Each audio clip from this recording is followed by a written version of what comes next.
Hello दोस्तों, आप सभी का ऑल अबाउट सोशियस में स्वागत है। और ये समाजशास्त्र की कॉम्पिटिटिव सीरीज़ है और इसमें आज हम लोग लुई अल्थ्यूजर या फिर इन्हें लुइस अल्थ्यूजर भी कहते हैं। लुइस अल्थ्यूजर, लुई अल्थ्यूजर, अल्थ्यूजर, अल्थूशर, इस तरीके से अलग तरीके से नामों से इन्हें बुलाते हैं।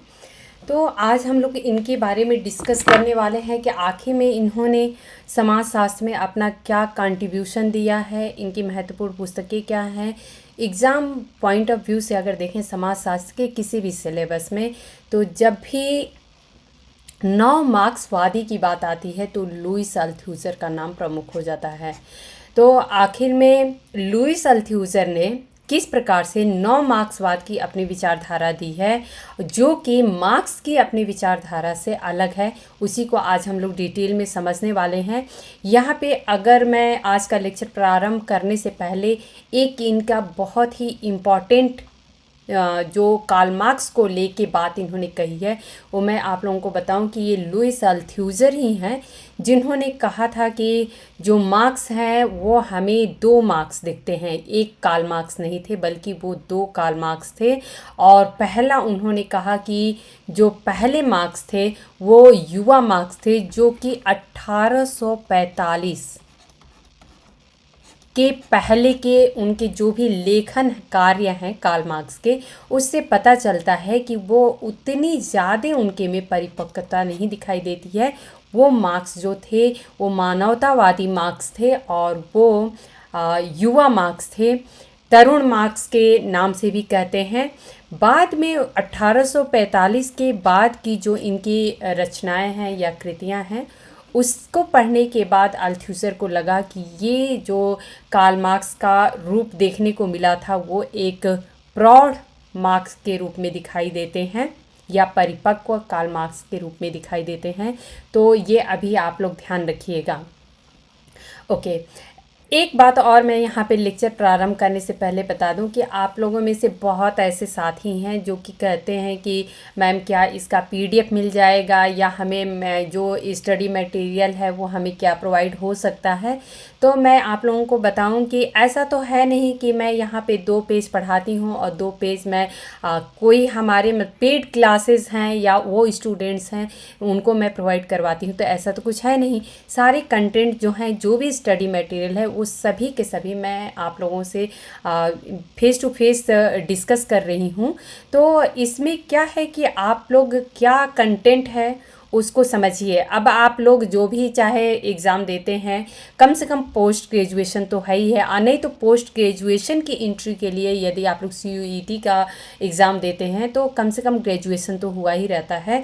तो अगर हम जब भी कोई थिंकर्स को पढ़ते हैं या कोई कॉन्सेप्ट पढ़ते हैं, सोशियोलॉजिकल कोई फैक्ट्स पढ़ते हैं हम, या कोई भी टर्म हमें नया दिखता है, तो ऑलरेडी हम लोग थोड़े बहुत पढ़े रहते हैं। अगर नहीं भी पढ़े रहते हैं तो जो भी कंटेंट है उससे हम इजीली जब हम खुद पढ़ेंगे और समझेंगे तो वो हमारे माइंड में बहुत लंबे समय तक रहता है। तो ये आप लोग ध्यान दिया करिए कि जो भी कंटेंट यहाँ पे अवेलेबल होता है वो मैं सबके लिए एक कॉमन प्लेटफॉर्म है जहाँ पे मैं अवेलेबल करा रही हूँ। और दूसरी बात ये है कि ऐसा नहीं है कि हमारे लिए कोई प्लस स्टूडेंट्स हैं या पेड स्टूडेंट्स हैं और कोई किसी को मैं फ्री में कंटेंट दे रही हूँ, बल्कि इसीलिए मेरा जो मेन मकसद था, मेन मोटो था, वो तो यही था कि मैं जो अपने तरीके हैं मेरे अपने खुद के पढ़ाने के, कम से कम इसी से आप लोगों से मैं जुड़ सकूंगी। और एक आप लोगों की भी जो एग्ज़ाम की प्रिपरेशन होती है, ख़ास करके जो बच्चे सेल्फ स्टडी करते हैं, उनके लिए मेरा पूरा डेडिकेशन रहता है, क्योंकि बहुत ऐसे बच्चे होते हैं जो कि महंगी किताबें नहीं खरीद सकते हैं और जो महंगी महंगी कोचिंग्स हैं वो नहीं ले सकते हैं, क्योंकि फैमिली में भी ऐसा ही होता है कि आर्ट्स की पढ़ाई करनी है, अब MA में एडमिशन के लिए कौन कोचिंग करवाएगा। तो इस तरीके से फैमिली का भी थोड़ा, हर किसी फैमिली की बात नहीं कर रही हूँ, लेकिन जो गांव में बच्चे रहते हैं उनके साथ खास करके ये इश्यूज आते हैं। तो मेरा जो मेन मकसद था वो यही था कि कम से कम वो बच्चे जो कि कंटेंट सही से उनको नहीं मिल पाता है, कम से कम वो बच्चे हमसे जुड़ सकें और इसका लाभ उठा सकें। तो मैं आप लोगों से यही रिक्वेस्ट करूँगी कि मैं जो भी कंटेंट आप लोगों को लेक्चर के माध्यम से प्रोवाइड कराती हूँ वो आप लोग ध्यान से मेरे साथ समझा करिए। आप लोग बाद में आप लोग पॉज करके अपने से रीड करके भी समझा करिए। कहीं हो सकता है कि मेरी पढ़ाई हुई चीज़ें नहीं सही से समझ में आई होंगी, ऐसा होता है। तो आप लोग पॉज करके आप भी पढ़ के और एक सही तरीके से समझ लिया करिए, और उसके बाद से आप लोग अपने तरीके से नोट्स बनाइए कि हमें इसमें से क्या क्या कंटेंट तैयार करना है। तो इससे आप लोगों की जो प्रिपरेशन का तरीका होगा वो काफ़ी ज़्यादा अच्छा होगा, और वो आप लोगों के चूँकि अनुरूप होगा, तो इसलिए एग्ज़ाम के लिए काफ़ी कुछ हेल्प करेगा। आप लोगों की प्रिपरेशन इस तरीके की जो होती है सेल्फ स्टडी करके, क्योंकि हम खुद समझते हैं, तो ज़्यादा अच्छी होती है। तो मैं यही कहूँगी कि आप लोग पढ़ा करिए, समझा करिए, और उसके बाद से नोट्स बनाया करिए। चलिए आज का हम लोग लेक्चर देखते हैं। ये इमेज आप लोग देख सकते हैं लुई अल्थ्यूज़र का है। लुई पियरे अल्थ्यूज़र, यहाँ पे ये इनका कंप्लीट नेम है। इनका जीवन काल 16 अक्टूबर 1918 से 22 अक्टूबर 1990 तक रहा है। यहाँ पे एक बात ये भी मैं बता दूं कि इसमें से जो भी मैक्सिमम कंटेंट होते हैं वो मैं कुछ कंटेंट जो है विकिपीडिया से लेती हूँ, और कुछ कंटेंट जो होते हैं वो हमें जो भी हमारे पास बुक्स अवेलेबल हैं उनमें से अलग अलग बुक्स में से मैं लेती हूँ। क्योंकि क्या होता है कि बहुत बार बहुत ऐसे थिंकर्स हैं जिनके बारे में जो हिंदी राइटर की बुक्स हैं उनमें नहीं अवेलेबल होता है, तो इसके लिए मैं विकिपीडिया को प्रेफर करती हूँ। तो अगर आप लोग चाहिए तो आप लोग भी जाके, मैं तो इसमें से सिर्फ कुछ पोर्शन लेती हूँ, आप लोग चाहिए तो आप लोग जाके उसको डिटेल में वहाँ पढ़ सकते हैं। तो मुझे जो जो इम्पोर्टेंट लगता है मैं उसको इसमें इंक्लूड करती हूँ। ओके। एल अल्थ्यूज़र एक अल्जीरियाई मूल के फ्रांसीसी मार्क्सवादी दार्शनिक थे। तो ये इनका जन्म जो है वो तो अल्जीरिया में हुआ था, बाद में वो अपने माता पिता के साथ फ्रांस में सेटल हो जाते हैं। तो ये अल्जीरियाई मूल के फ्रांसीसी मार्क्सवादी दार्शनिक थे, जिन्होंने पेरिस में इकोल नॉर्मेल सुपीरियर में अध्ययन किया, जहां वे अंततः दर्शन शास्त्र के प्राध्यापक बन गए।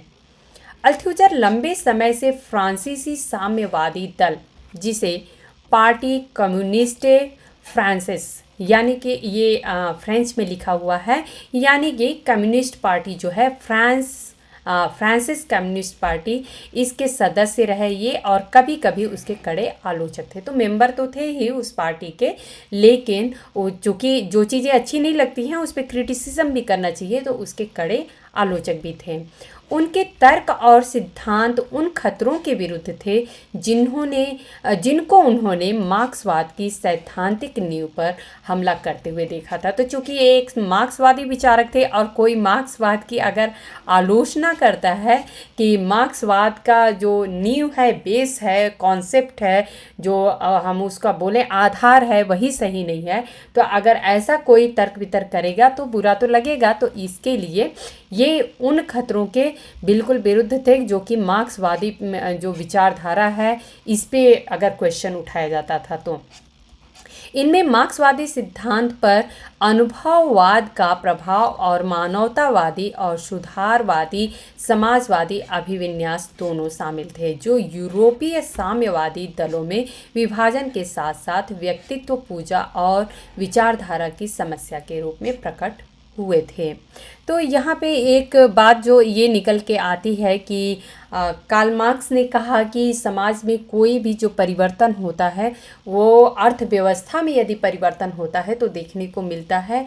तो इससे लुईस अल्थ्यूज़र का जो विचार है वो थोड़ा डिफरेंट होके जाता है, और वो मानते हैं कि सिर्फ अर्थव्यवस्था ही नहीं बल्कि और भी अन्य इंस्टीट्यूशन या संस्थाएं होती हैं जो एक दूसरे को प्रभावित करती हैं।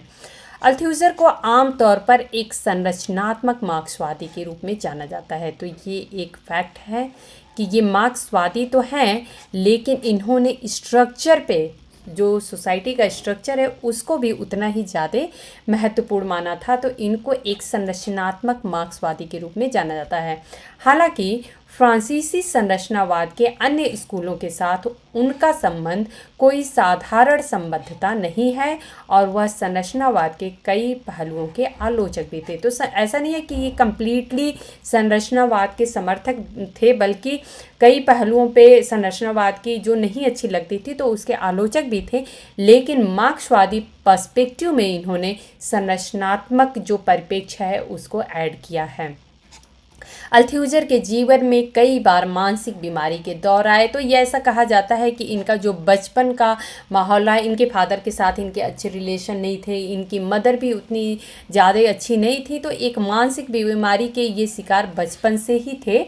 और ऐसा देखने में आया कि बाद में ये जब बड़े होते हैं, बड़े क्या होते हैं, एक एज के बाद इन्होंने जो भी अपने कॉन्सेप्ट दिए हैं उसके बाद की अगर हम कंडीशन देखें तो ये काफ़ी ज़्यादा मानसिक रूप से पीड़ित थे। और इसकी वजह से 1980 में उन्होंने अपनी ही पत्नी, जो कि एक समाजशास्त्री थी, हेलेन रिटमैन, इनकी गला घोंटकर उन्होंने हत्या कर दी थी।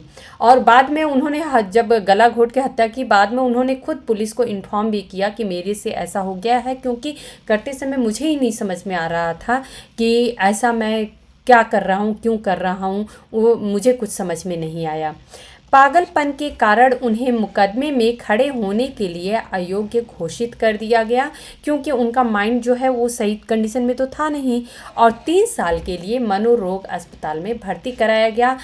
आगे उन्होंने कोई अकादमिक काम नहीं किया और 1990 में उनकी मृत्यु हो गई।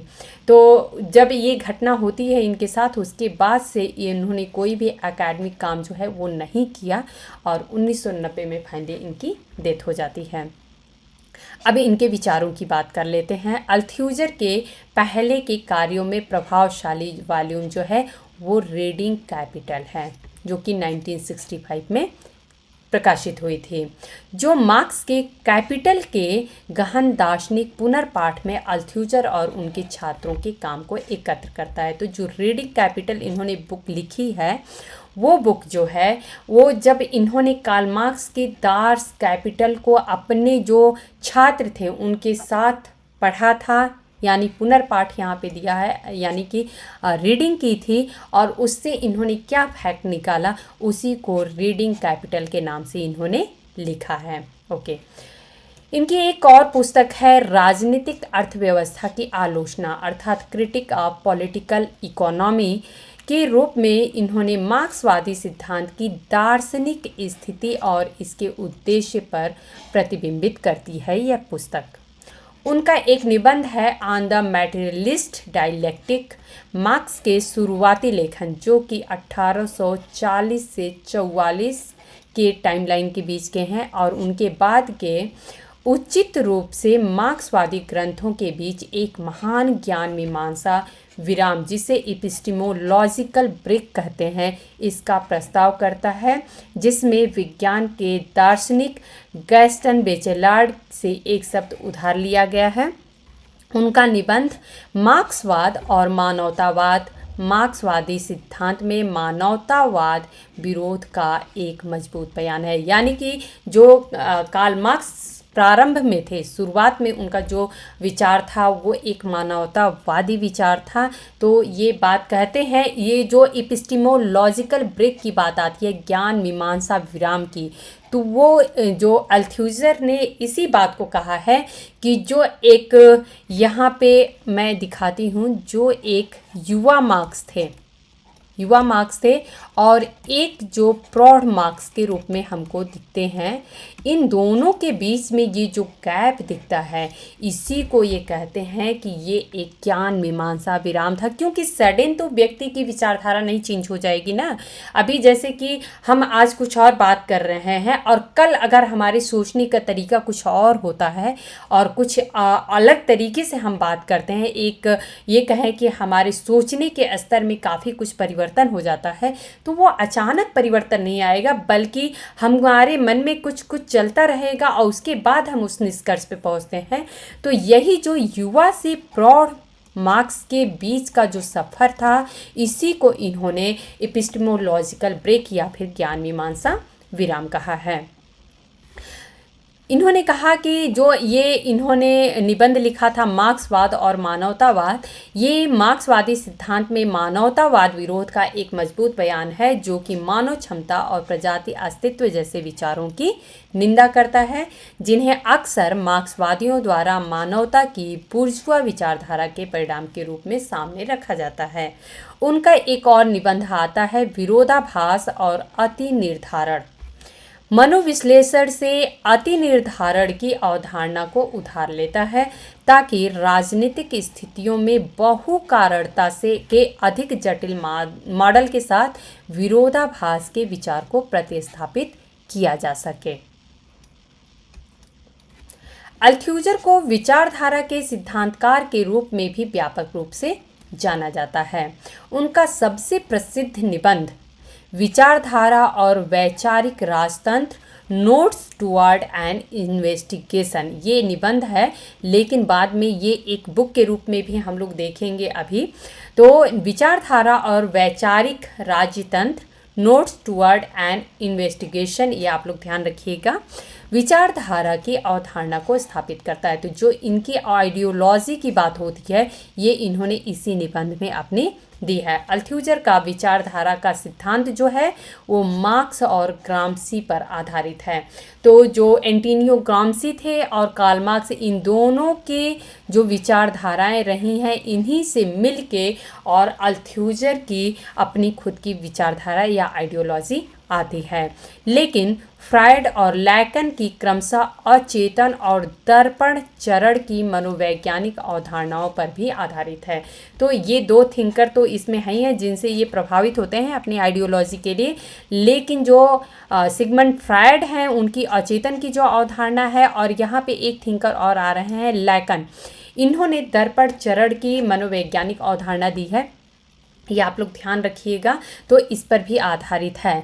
यहाँ पे मैं ये भी आप लोगों को बता दूं कि आप लोग यहाँ पे समझ सकते हैं कि सिर्फ यहाँ पे हम लोग अल्थ्यूजर के बारे में नहीं पढ़ रहे हैं, बल्कि अल्थ्यूजर के साथ इनसे जुड़े हुए कौन से विचारक रहे हैं, किनसे ये किस मामले में या किन कॉन्सेप्ट के लिए प्रभावित रहे, उसके बारे में भी हम लोग चर्चा कर रहे हैं। तो ये सारे फैक्ट्स जो हैं जो आप लोग याद रखिएगा। ओके, और उन संरचनाओं और प्रणालियों का वर्णन करता है जो स्वयं की अवधारणा को सक्षम बनाती है। अल्थ्यूजर के लिए ये संरचनाएं जो हैं वो दमन के एजेंट और अपरिहार्य दोनों हैं। विचारधारा से बचना और इसके अधीन होने से बचना असंभव है। तो हम ऐसा नहीं कर सकते हैं कि विचारधारा से हम बच सकते हैं। यहाँ पे एक बात बहुत ही इम्पॉर्टेंट है, ये मैं आप लोगों को बता दूं कि विचारधारा की बात, आइडियोलॉजी की बात किसने की है। सबसे पहले अगर हम बात करें तो हेगल का आता है, जिन्होंने कहा कि हमारे मन में पहले विचार आते हैं, फिर हम चीज़ों को ऐसा सोचते हैं, देखते हैं और वैसा करने की कोशिश करते हैं। लेकिन उसी के जस्ट अपोजिट जो है कार्ल मार्क्स ने कहा कि नहीं, हमें पहले मटेरियलिज्म की बात वो करते हैं कि भौतिकतावाद दिखती है, यानी ये भौतिकता की बात करते हैं और वो विचारों की बात करते हैं, दोनों एक दूसरे के अपोजिट हैं। लेकिन वहीं पे इन्होंने कहा, लुईस अल्थ्यूजर ने कहा कि हम विचारधारा से बच नहीं सकते हैं, इससे बचना जो है वो एक असंभव सा है। दूसरी ओर निबंधों का संग्रह, जिसमें से विचारधारा और वैचारिक राजतंत्र लिया गया है, में अन्य निबंध भी जो शामिल हैं, वो पुष्टि करते हैं कि विचारधारा की अल्थ्यूजर की अवधारणा जो है वो मोटे तौर पर वर्ग संघर्ष के क्लासिक मार्क्सवादी सिद्धांत के अनुरूप है। तो क्लासिक मार्क्सवादी सिद्धांत में हम हेगेल को भी जोड़ के देखेंगे और मार्क्स को भी जोड़ के देखेंगे। ओके, एपिस्टेमोलॉजिकल ब्रेक ऑलरेडी हम लोग डिस्कस कर चुके हैं, लेकिन एक बार यहाँ पे हम लोग देख लेते हैं। अल्थ्यूजर का तर्क है कि मार्क्स के विचारों को मूल रूप से गलत समझा गया है। इन्होंने कहा कि जो मार्क्स के विचारों को बाद में लोगों ने समझा, वो बहुत ही गलत तरीके से समझा है और उसको बहुत ही कम आंका गया है, यानी कि उनके जिस प्रकार के विचार थे उसको बहुत ही कम इम्पोर्टेंस दी गई है। वह मार्क्स के कार्यों की विभिन्न व्याख्याओं, ऐतिहासिकता, आदर्शवाद, अर्थवाद की इस आधार पर कड़ी निंदा करते हैं कि यह समझने में वे विफल रहते हैं कि इतिहास के विज्ञान ऐतिहासिक भौतिकवाद के साथ मार्क्स ने सामाजिक परिवर्तन के एक क्रांतिकारी दृष्टिकोण का निर्माण किया है। तो जो हमें अगर ऐतिहासिक भौतिकतावाद की बात हम करें तो ये हमें देखिएगा कि कार्ल मार्क्स ने आदिम साम्यवाद से लेके और जो एक पूंजीपति वर्ग था आधुनिक समाज वहाँ तक की उन्होंने व्याख्या की थी और उन्होंने बताया था कि किस प्रकार से समाज में एक क्रांतिकारी परिवर्तन होता है। तो इस तरीके से इन्होंने कहा कि मार्क्स के जो अपने विचार थे उसको अन्य जो विचारक हैं उन्होंने बहुत ही गलत तरीके से समझा है। अल्थ्यूजर का मानना है कि ये त्रुटियां इस धारणा से उत्पन्न होती हैं कि मार्क्स के संपूर्ण कार्य को एक सुसंगत पूरे के रूप में समझा जा सकता है। इसके बजाय मार्क्स के विचार में एक क्रांतिकारी ज्ञान मीमांसा विराम शामिल है। वही जो मैंने आप लोगों को बताया था कि जो युवा मार्क्स से एक प्रौढ़ मार्क्स के बीच में एक विराम भी दिखता है। हालांकि युवा मार्क्स के कार्य जो हैं वो जर्मन दर्शन और शास्त्रीय राजनीतिक अर्थव्यवस्था की श्रेणियों से बधे हुए हैं। तो ये आप लोग ध्यान दीजिएगा कि जो युवा मार्क्स थे वो जर्मन दर्शन की बात करते हैं, शास्त्रीय राजनीतिक अर्थव्यवस्था की बात करते हैं, जर्मन विचारधारा जो इनकी बुक आती है जर्मन आइडियोलॉजी जो कि 1845 में लिखी गई थी। तो मैंने आप लोगों को याद होगा जो फ्रंट पेज था मैंने उसी पे आप लोगों को मेंशन किया था कि जो 1845 के पहले की जो रचनाएं हैं उनको वो कहते हैं कि देख के लगता है कि ये मार्क्स जो थे वो युवा मार्क्स या तरुण मार्क्स थे।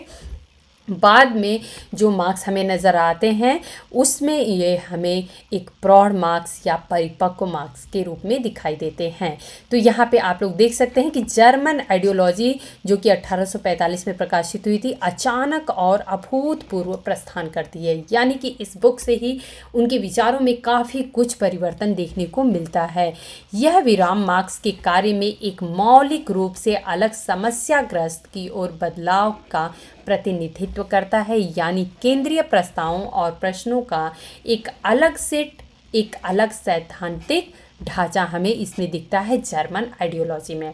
अल्थ्यूजर का मानना है कि मार्क्स खुद अपने काम के महत्व को पूरी तरह से नहीं समझ पाए थे और इसे केवल अप्रत्यक्ष और अस्थायी रूप से व्यक्त करने में सक्षम थे। तो कार्ल मार्क्स के जो अपने खुद के विचार थे वो उनके विचार तो चल रहे थे लेकिन वो खुद अपने आप को पूरी तरीके से प्रस्तुत नहीं कर पाए थे या व्यक्त नहीं कर पाए थे।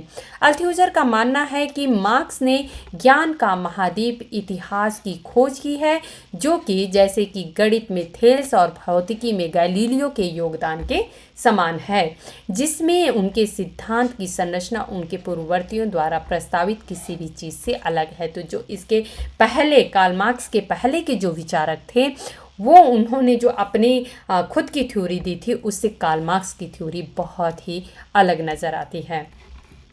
अल्थ्यूजर का मानना है कि मार्क्स का कार्य मूल रूप से उनके पूर्ववर्तियों के साथ असंगत है, अर्थात उससे उनका कोई लेना देना ही नहीं है, क्योंकि यह एक अभूतपूर्व ज्ञान मीमांसा यानी कि ज्ञान के सिद्धांत पर आधारित है जो विषय और वस्तु के बीच में अंतर को खारिज करता है। अनुभववाद के विरोध में अल्थ्यूजर का दावा है कि मार्क्स का दर्शन द्वंद्वात्मक भौतिकवाद ज्ञान के सिद्धांत को उत्पादन के रूप में ज्ञान के सिद्धांत में दर्शाता है। अल्थ्यूजर के लिए सैद्धांतिक अभ्यास पूरी तरह से विचार के दायरे में होता है। तो इन्होंने माना कि जो भी हम सैद्धांतिक अभ्यास हम देखते हैं, प्रैक्टिसेस देखते हैं, वो हम विचारों के दायरे में ही रह के देखते हैं, सोचते हैं। सैद्धांतिक वस्तुओं पर काम करता है और कभी भी उस वास्तविक वस्तु के सीधे संपर्क में नहीं आता जिसे जानने का लक्ष्य है। तो यहाँ पे इन्होंने जो आइडियोलॉजी है या जो विचार है, आइडियाज़ हैं, उनको इन्होंने ज़्यादा इम्पोर्टेंस दिया है। ज्ञान की खोज नहीं की जाती है बल्कि 3 समस्याओं के माध्यम से उत्पादित किया जाता है। तो इन्होंने कहा कि जो ज्ञान है, ज्ञान को हम खोजते नहीं हैं बल्कि 3 जो सामान्यताएं हैं इनके माध्यम पे इन्हें उत्पन्न किया जाता है ज्ञान को। जैसे कि अगर हम पुराने अगर हिस्ट्री के समय की बात करें तो अगर हम बात करें कि जो आज हम साइकिल से लेके मोटर बाइक या फिर स्कूटी या फिर कार की बात करें, तो जो एक पहिए का जो आविष्कार हुआ, जिससे आज देखें कि पहिए के आविष्कार से पूरी जो सामाजिक संरचना थी वही बदल गई, अर्थव्यवस्था बदल गई।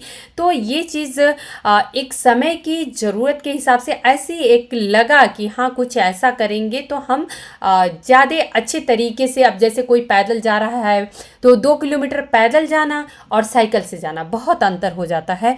तो इस तरीके से ये मन में आइडियाज़ आए कि हाँ ये जो हम एक व्हील टाइप का जब कुछ ऐसा इन्वेंट करेंगे, बनाएंगे, तो ये आसानी से अपने आप से डगरता चला जाएगा और हम इस पे बैठ के आराम से चले जाएंगे। तो जैसे कि ठेले आप लोग देख सकते हैं या बैलगाड़ी देख सकते हैं, स्टार्टिंग में ये सारी चीज़ें दिखती थी। तो ये कहते हैं कि ये हम ज्ञान जो होता है वो उसकी खोज नहीं की जाती है, बल्कि हमारे जो आसपास में जो हमारी ज़रूरतें होती हैं उन्हीं के माध्यम से उनको उत्पादित किया जाता है या उत्पन्न किया जाता है। इसमें ये 3 बातें कहते हैं। ये कहते हैं पूर्व वैज्ञानिक विचारों से अमूर्तताओं और तथ्यों का कच्चा माल, यानी कच्चे माल के रूप में हम जो पूर्व वैज्ञानिक विचार हैं जो कि हमारे पहले से समाज में उपस्थित हैं वह अमूर्त रूप में होते हैं, हमें दिखाई नहीं देते हैं।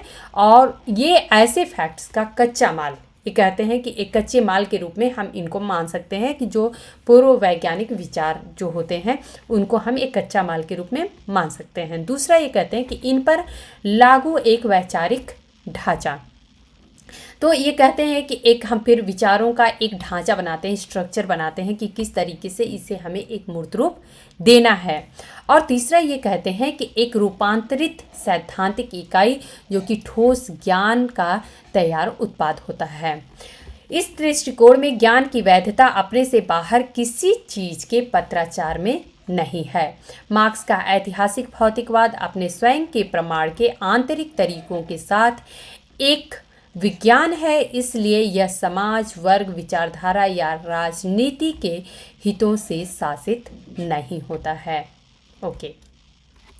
मार्क्स की पूंजी में राजनीतिक अर्थव्यवस्था की तुलना में अधिक व्याख्यात्मक शक्ति है, क्योंकि यह अर्थव्यवस्था का एक मॉडल और पूरे समाज की संरचना और विकास का विवरण दोनों प्रदान करती है। अल्थ्यूजर के विचार में मार्क्स केवल एक तर्क नहीं देते हैं कि मानव ज़रूरतें काफ़ी हद तक उनके सामाजिक वातावरण द्वारा निर्मित होती हैं। तो बोलते हैं अल्थ्यूजर कि मार्क्स जो हैं वो केवल यह तर्क नहीं देते हैं कि जो मानव की ज़रूरतें हैं वो काफ़ी हद तक उनके सामाजिक वातावरण द्वारा निर्मित होती है और इस प्रकार समय और स्थान के साथ बदलती भी रहती है, बल्कि वे इस विचार को त्याग देते हैं कि लोगों के बारे में एक सिद्धांत हो सकता है जो इस बारे में किसी भी सिद्धांत से पहले कि वे कैसे इस तरह बनते हैं। तो अल्थ्यूजर का सबसे बड़ा क्वेश्चन ये उठता है कि कार्ल मार्क्स जो है वो ये नहीं सोचते हैं कि आखिर में लोग जो हमें दिखते हैं, चाहे बुर्जुआ दिखते हैं चाहे सर्वहारा दिखते हैं, आखिर में वो इस रूप में दिखते हैं तो आखिर में कैसे वो खुद को, अपने आप को वैसा बनाते हैं। हालांकि अल्थ्यूजर जोर देकर कहते हैं कि यह एक ज्ञान मीमांसीय विराम था। बाद में वे कहते हैं कि 1845 के आसपास की घटना स्पष्ट रूप से परिभाषित नहीं है, क्योंकि मानवतावाद, ऐतिहासिकता और हेगेलियनवाद के निशान पूंजी में पाए जाते हैं। अल्थ्यूजर ज्ञान मीमांसीय विराम को स्पष्ट रूप से परिभाषित घटना के बजाय एक प्रोसेस मानते हैं, एक प्रक्रिया मानते हैं, क्योंकि जो एक ज्ञान मीमांसीय विराम की बात जो करते हैं, एपिस्टेमोलॉजिकल ब्रेक की बात करते हैं, तो वो तो एक प्रोसेस था ना। एक स्टेज से दूसरे स्टेज तक अगर हम सोच रहे हैं तो वो सोचने का या विचारने का एक प्रोसेस था।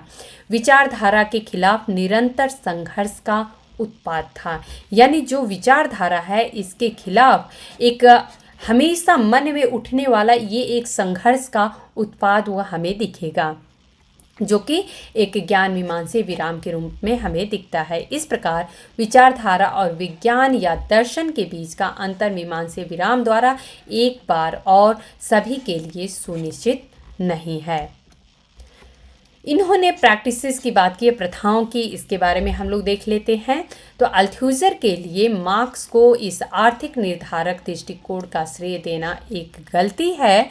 जिस तरह अल्थ्यूजर इस विचार की आलोचना करते हैं कि एक सामाजिक सिद्धांत मानवीय आवश्यकताओं की ऐतिहासिक अवधारणा पर आधारित हो सकता है, उसी तरह वे इस विचार को भी अस्वीकार करते हैं कि समाज के अन्य पहलुओं को समझने के लिए आर्थिक व्यवहार का अलगाव में उपयोग किया जा सकता है। तो यहाँ पे एक बात ये क्लियर होती है कि जिस प्रकार से अगर कार्ल मार्क्स ने सिर्फ आर्थिकवाद जो है, या ये कहें कि आर्थिक को इन्होंने, आर्थिकी को, इकोनॉमी को इन्होंने बेस माना था, आधार माना था, और इन्होंने उसी को अधोसंरचना कहा था, और जो कि शैक्षणिक संस्थाएं, धार्मिक संस्थाएं, राजनीतिक संस्थाएं, इस प्रकार की जो संस्थाएं हैं उनको इन्होंने अधिसंरचना कहा था। तो वो ऐसा मानते हैं कि जो ये बेस है जिसको इन्होंने, जो ये बेस है जिसको इन्होंने आर्थिक माना था और कहा था कि इसी पे जो अधिसंरचना है, यानी कि जिसमें राजनीतिक संस्थाएं, धार्मिक संस्थाएं, सांस्कृतिक संस्थाएं या फिर शैक्षणिक संस्थाएं इसी पे आधारित होती हैं। तो ये कहते हैं कि जब हम आर्थिकी में यदि परिवर्तन करते हैं तो बाकी संस्थाओं में भी परिवर्तन होता है। इसको इन्होंने अधोसंरचना कहा और इसको इन्होंने अधिसंरचना कहा था। तो ये कहते हैं कि अल्थ्यूजर इस बात पे मतलब सहमति नहीं प्रदान करते हैं। ये कहते हैं कि हम ऐसा नहीं कह सकते हैं कि सिर्फ आर्थिकी में बदलाव से बाकी संस्थाओं में परिवर्तन होता है, बल्कि ऐसा भी हो सकता है कि बाकी संस्थाओं में परिवर्तन होने की वजह से इकोनॉमी में भी चेंजेस देखने को मिल सकते हैं। भाई वाइस वर्सा भी तो हो सकता है। ऐसा हो सकता है कि हम कुछ पॉलिटिकल हमें स्ट्रक्चर चेंज हो रहा है, या फिर कुछ धार्मिक स्ट्रक्चर जो है, रिलीजियस स्ट्रक्चर चेंज हो रहा है, उसकी वजह से भी इकोनॉमी में हमें चेंजेस देखने को मिलेंगे।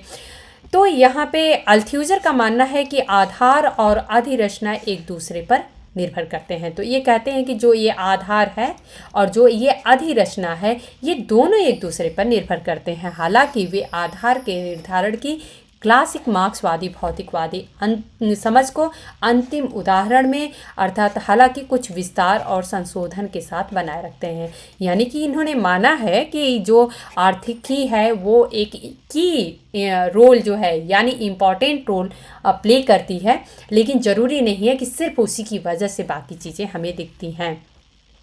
प्रारंभिक बिंदु के रूप में मानव व्यक्तियों पर प्रथाओं का लाभ यह है कि यद्यपि प्रत्येक प्रथा समाज के एक जटिल पूरे का एक हिस्सा होता है, केवल एक प्रथा अपने आप में एक पूरी है जिसमें कई अलग अलग प्रकार के भाग शामिल होते हैं। तो इन्होंने कहा कि जो प्रथाएं होती हैं वो मानते हैं कि समाज का एक हिस्सा होता है, लेकिन वो प्रथा जो होती है वो अपने आप में कंप्लीट होती है, और जो कि अलग अलग भागों में, समाज के अलग अलग भागों में अपना रोल जो है वो प्ले करती है। जैसे कि उदाहरण के लिए आर्थिक अभ्यास में कच्चे माल, उपकरण, व्यक्तिगत व्यक्ति आदि शामिल होते हैं जो सभी उत्पादन की प्रक्रिया में एकजुट होते हैं। तो अगर उत्पादन प्रक्रिया की बात करें तो इसमें कच्चे माल भी आएंगे, उपकरण भी आएंगे, व्यक्तिगत जो व्यक्ति हैं, पर्सन हैं, वो भी आएंगे। उसी प्रकार से ये प्रथा में भी कहते हैं कि प्रथा में भी ये अपने भले एक हिस्सा है, लेकिन अपने आप में एक संपूर्ण का रोल प्ले करता है। अल्थ्यूजर समाज को इन समग्रताओं के एक परस्पर जुड़े संग्रह के रूप में समझते हैं। तो यहाँ पे एक बात आप लोग क्लियर समझिएगा कि लुईस अल्थ्यूजर ने प्रथाओं की बात की है। उन्होंने कहा है कि समाज में जो प्रथाएं होती हैं, यानी कि प्रैक्टिसेस होते हैं, वो एक की रोल निभाते हैं। ओके, इन्होंने कहा है कि आर्थिक व्यवहार, वैचारिक व्यवहार और राजनीतिक कानूनी व्यवहार, ये तीन व्यवहारों की बात करते हैं जो कि समाज में एक समग्रता प्रदान करते हैं। यद्यपि प्रत्येक व्यवहार में सापेक्ष स्वायत्ता की एक अपनी डिग्री होती है, उनकी अपनी एक अलग आइडेंटिटी है, अपनी पहचान है, उनकी अपनी एक स्वतंत्रता है, साथ में वे एक जटिल संरचित पूरे सामाजिक गठन का निर्माण भी करते हैं। तो ये तीनों माना कि अपने अलग अलग भी स्वतंत्र हैं, लेकिन तीनों जो हैं वो एक दूसरे से जुड़े हुए भी होते हैं, हम इन्हें अलग करके नहीं समझ सकते हैं। उनके विचार में सभी व्यवहार एक दूसरे पर निर्भर हैं। उदाहरण के लिए पूंजीवादी समाजों के उत्पादन के संबंधों में पूंजीपतियों और श्रमिकों द्वारा क्रमशः श्रम शक्ति की खरीद और बिक्री शामिल होती है। ये हम सभी को पता है। ये संबंध आर्थिक व्यवहार का हिस्सा है, लेकिन केवल एक कानूनी प्रणाली के संदर्भ में मौजूद हो सकते हैं, जो व्यक्तिगत एजेंटों को खरीदारों और विक्रेताओं के रूप में स्थापित करता है। तो कुछ कानूनी रूप से भी हमें दिखाई देंगे, क्योंकि उसके पीछे कुछ कानून भी तो होता है। इसके अलावा व्यवस्था को राजनीतिक और वैचारिक साधनों द्वारा बनाए रखा जाना चाहिए। तो हमें व्यवस्था दिखता है, जो हमें समाज में जो सिस्टम दिखता है, उसमें हम ये देखेंगे कि जो पॉलिटिकल एक इफ़ेक्ट होता है वो भी इम्पॉर्टेंट रोल प्ले करता है। वहीं पे जो आइडियोलॉजी होती है वो भी करती है।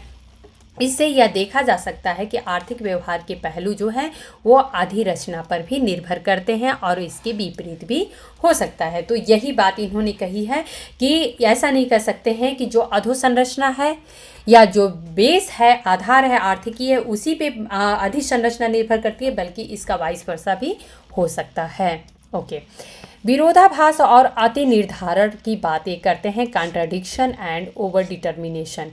इसको हम लोग देखते हैं।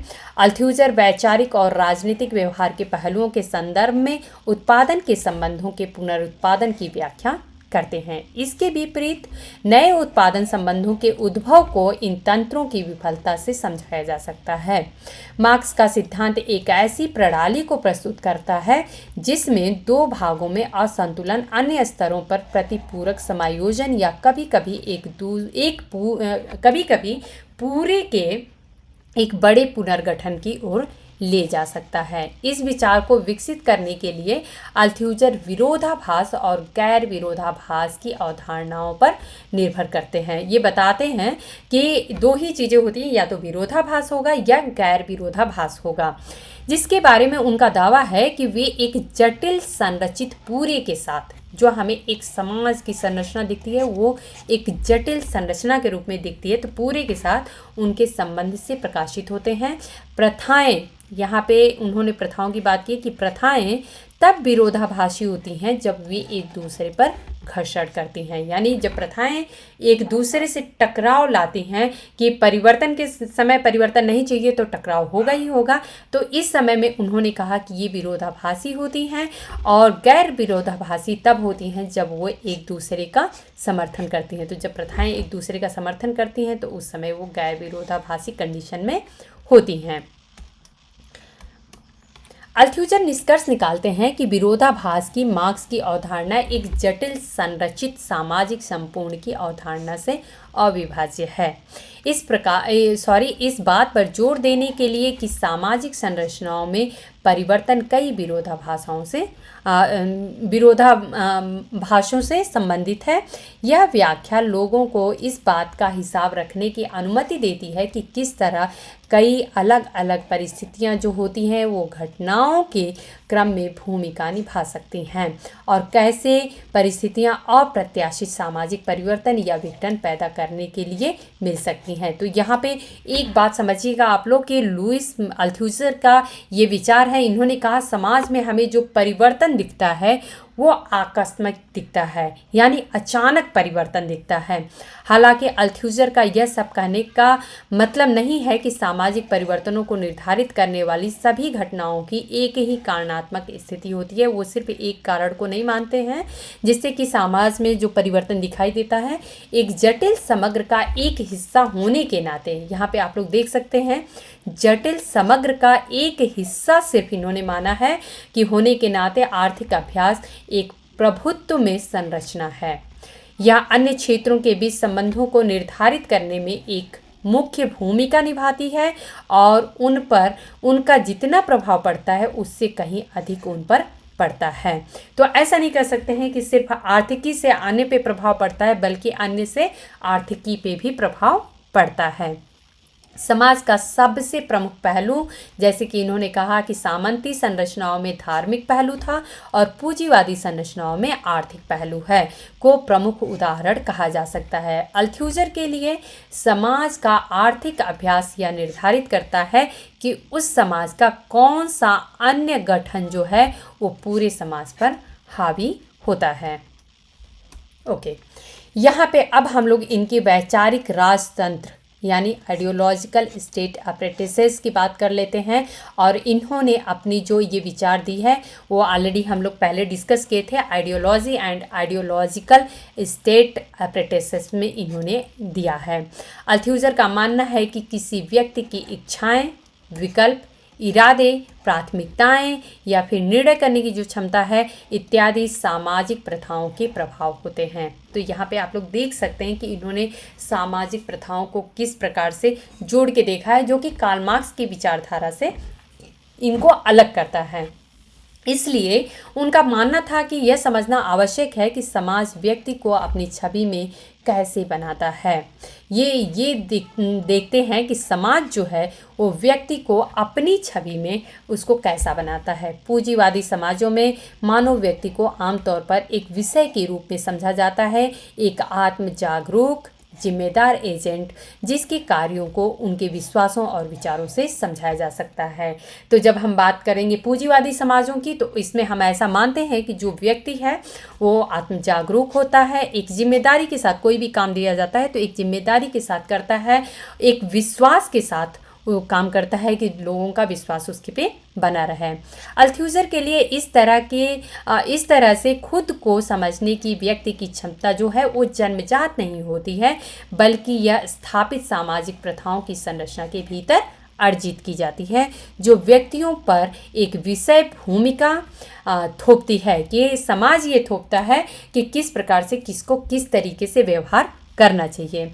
सामाजिक प्रथाएं व्यक्ति की विशेषताओं को निर्धारित करती हैं और उन्हें उनके पास मौजूद गुणों की सीमा और प्रत्येक व्यक्ति की सीमाओं का अंदाज़ा देती है। तो हर व्यक्ति को अपनी सीमा पता रहती है कि हमें इस समाज में रहना है तो हमें किस तरीके से बात करनी है किसी से, क्योंकि सबकी समाज में स्थिति अलग है, सबको एक ओहदा जो है, पदवी जो है वो समाज में अलग दिया जाता है, परिस्थिति उसकी अलग होती है, तो उसी के हिसाब से उनकी अपनी सीमाएं होती हैं, लिमिटेशंस होते हैं और उसी के अनुसार से वो अपने जो रोल हैं वो प्ले करते हैं।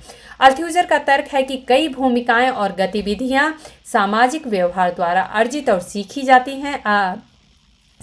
हैं, जैसे कि उदाहरण के लिए स्टील वर्कर्स का उत्पादन आर्थिक व्यवहार का एक हिस्सा है, जबकि वकीलों का उत्पादन राजनीतिक कानूनी व्यवहार का एक हिस्सा है।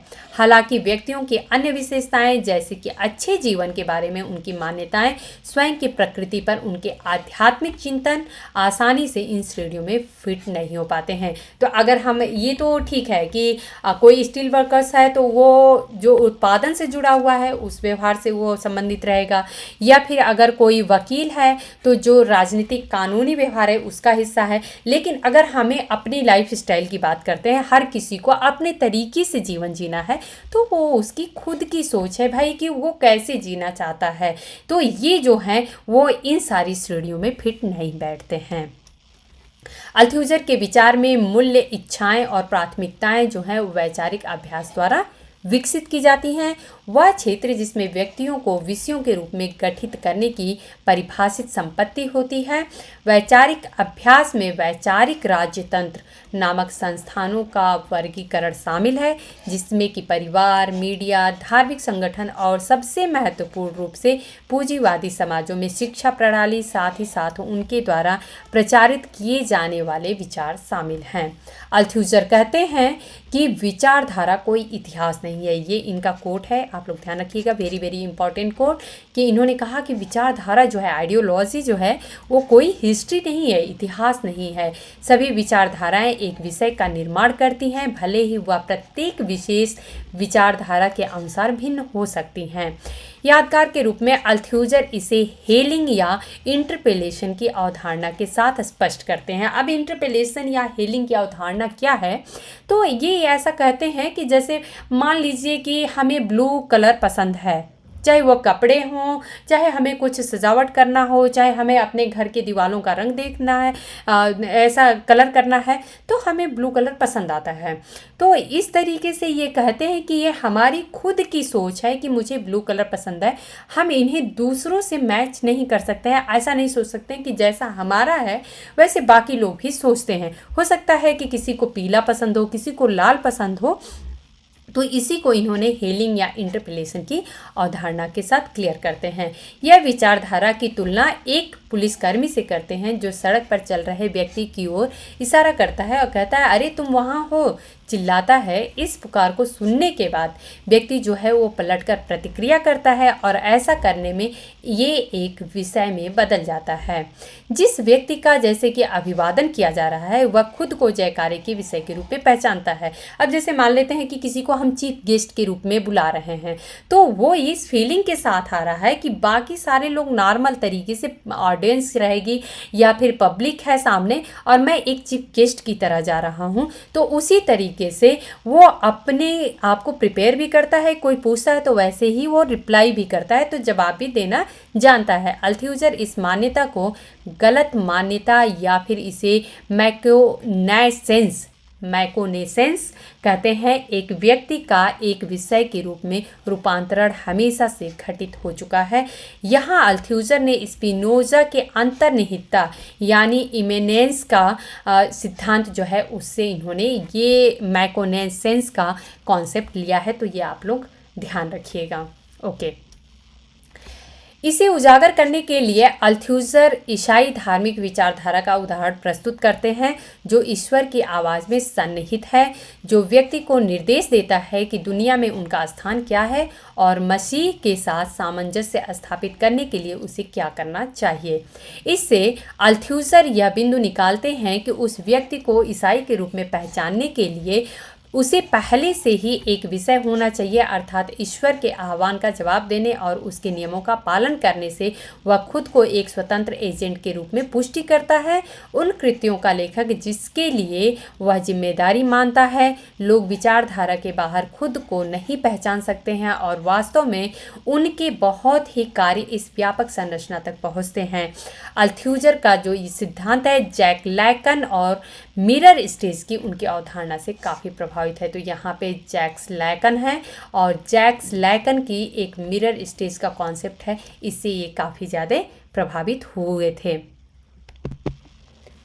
ओके, यहाँ पे एक कॉन्सेप्ट इनके द्वारा एलेटोरी भौतिकवाद का दिया गया है, एलेटोरी मैटेरियलिज्म का। ये आखिर में क्या है इसको हम लोग समझ लेते हैं। तो 1982 से 1986 तक तैयार किए गए और मरणोपरांत प्रकाशित विभिन्न लघु पत्रों में अल्थ्यूजर द्वंद्वात्मक भौतिकवाद के दर्शन और सामान्य रूप से भौतिकवादी दर्शन के साथ मार्क्सवादी विज्ञान के संबंध की आलोचना करते हैं। अल्थ्यूजर द्वंद्वात्मक भौतिकवाद को खारिज करते हैं। तो यहाँ पे आप लोग देख सकते हैं कि जो द्वंद्वात्मक भौतिकवाद है इसको ये खारिज कर देते हैं और एक नई अवधारणा पेश करते हैं, वो है मुठभेड़ का दर्शन या फिर जिसे 1986 में एलेटोरी भौतिकवाद कहा गया। इस विचार को विकसित करने के लिए अल्थ्यूजर का मानना है कि एलेटोरी भौतिकवाद की एक भूमिगत या मुश्किल पहचानी जाने वाली दार्शनिक धारा मौजूद है जिसे Marx, Democritus, Epicurus, Lucretius, Machiavelli, Spinoza, Hobbes, Rousseau, Montesquieu, Heidegger, Wittgenstein और डेरिडा ने व्यक्त किया था। अच्छा, यहाँ पे हम लोग बस ये थोड़ा सा समझ लेते हैं कि एलेटोरी भौतिकवाद क्या है। तो एलेटोरी का मतलब होता है कि जिसको हमने भाग्यवाद या ये हम कहें कि भाग्य पे हमने छोड़ दिया कि जो चीज़ें हो रही हैं उसके पीछे कुछ संयोग है इसलिए ऐसा हो रही है। तो ये जो है एलेटोरी भौतिकवाद का या एलेटोरी मैटेरियलिज्म का कॉन्सेप्ट जो है वो लुइस अल्थ्यूजर के द्वारा दिया गया है। ये आप लोग ध्यान रखिएगा, वेरी वेरी इंपॉर्टेंट है क्योंकि अभी तक हमें लग रहा है कि इस टाइप का क्वेश्चन जो है वो एग्ज़ाम्स में नहीं पूछे गए हैं। उनका तर्क है कि यह सोचना एक आदर्शवादी और उद्देश्यपूर्ण गलती थी कि इतिहास के सामान्य नियम हैं और सामाजिक संबंध उसी तरह से निर्धारित होते हैं जैसे कि भौतिक संबंध। तो इन्होंने कहा कि भौतिक संबंध अलग हैं और जो सामाजिक संबंध हैं वो अलग हैं। विकास के नियमों पर इतिहास में आकस्मिकता की भूमिका पर जोर देते हुए उन्होंने कहा कि पुनर्निर्मित ऐतिहासिक भौतिकवाद का उद्देश्य जटिल ऐतिहासिक विलक्षणताएं या संयोग हैं। यहाँ पे मैंने बात की थी ना कि संयोगों की बात होती है। संयोग वह निर्णायक बिंदु है जहाँ राजनीतिक अभ्यास हस्तक्षेप करता है और इन संयोग को समझने के लिए अलिटरी भौतिकवाद एक भौतिकवादी दर्शन है। अब इनसे जुड़े हुए कुछ फैक्ट्स यहाँ पे हम लोग देख लेते हैं। अल्थ्यूजर को एक और, यहाँ पे और नहीं है, ये और है, नव मार्क्सवादी और दूसरी ओर उन्हें संरचनात्मक मार्क्सवादी विचारक माना जाता है। तो एक तरफ इनको हम लोग नव मार्क्सवादी के रूप में जानते हैं, दूसरी तरफ इन्हें संरचनात्मक मार्क्सवादी के रूप में भी जानते हैं। तो ये आप लोग नोट जरूर करिएगा, इसको ध्यान से आप लोग मेमोराइज कर लीजिएगा कि अल्थ्यूजर जो है वो नव मार्क्सिस्ट तो हैं ही हैं, वो संरचनात्मक मार्क्सवादी के रूप में भी जाने जाते हैं। इन्होंने कहा है कि मार्क्स एक नहीं है अपितु मार्क्स दो हैं, एक तरुण या प्रारंभिक मार्क्स और दूसरा प्रौढ़ या सच्चा मार्क्स, या फिर इसे ही इन्होंने परिपक्व मार्क्स भी कहा है। एक कथन यहाँ पे और देखते हैं। इन्होंने कहा है कि समाज जो है वो आर्थिक, वैचारिक और राजनीतिक व्यवहार का एक व्यवस्थित सम्मिश्रण है। तो यहाँ पे ये भी आप लोग ध्यान दे सकते हैं कि समाज की जो परिभाषा इन्होंने दी है, इसमें इन्होंने आर्थिक, वैचारिक और राजनीतिक व्यवहार, ये तीनों इनके की टर्म हैं जो कि आप लोगों को याद रखने हैं। और सिर्फ परिभाषा के रूप में नहीं पूछा जा सकता है, बल्कि ये भी पूछा जा सकता है कौन ऐसे विचारक हैं जिन्होंने समाज के लिए आर्थिक, वैचारिक, राजनीतिक व्यवहार को महत्वपूर्ण माना है। या ये भी पूछा जा सकता है कि लुईस अल्थ्यूजर ने समाज के लिए किन को महत्वपूर्ण माना था या किन को महत्वपूर्ण नहीं माना था। तो ये सिर्फ 3 की टर्म आप लोगों को इनका पता रहेगा तो आप लोगों के कई भी क्वेश्चन जो हैं इधर उधर से घुमा फिरा के पूछ दिया गया तो भी आप लोग अटेम्प्ट कर लेंगे।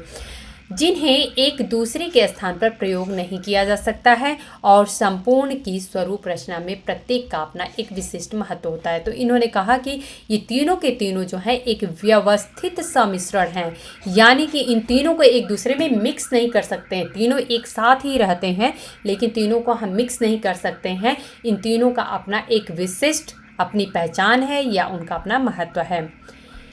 यहाँ पे इन्होंने कहा कि विचारधारा मिथक नहीं है बल्कि यह एक यथार्थता है। तो यहाँ पे कार्ल मार्क्स के विचार से ये बिल्कुल अपोजिट जाके कहते हैं कि जो विचारधारा है, आइडियोलॉजी है, ये बल्कि एक मिथक नहीं है, इसको हम मिथ नहीं कह सकते हैं, बल्कि ये एक फैक्ट है, वास्तविकता है, यथार्थता है। अल्थ्यूजर वैचारिक राज्य उपकरण की अवधारणा को एंटोनियो ग्राम्सी से लिया था। तो ये आप लोग ध्यान रखिएगा। Okay sorry. अल्थ्यूजर के अनुसार पूंजीवादी समाजों का अधिक समय तक चलने के लिए यह आवश्यक है कि उत्पादन के ढंगों का पुनर्निर्माण किया जाए और यह आवश्यकता वैचारिक राज्य उपकरणों जैसे कि मीडिया और शिक्षा संस्थाओं के द्वारा पूरी की जाती हैं। अल्थ्यूजर के दृष्टि में बड़े स्तर पर होने वाले ऐतिहासिक बदलाव जो होते हैं वो हमेशा आकस्मिक होते हैं। तो अभी मैंने कहा कि ये मानते हैं कि जो भी अगर समाज में बड़े लेवल पे यदि कोई परिवर्तन होता है तो वो आकस्मिक होते हैं।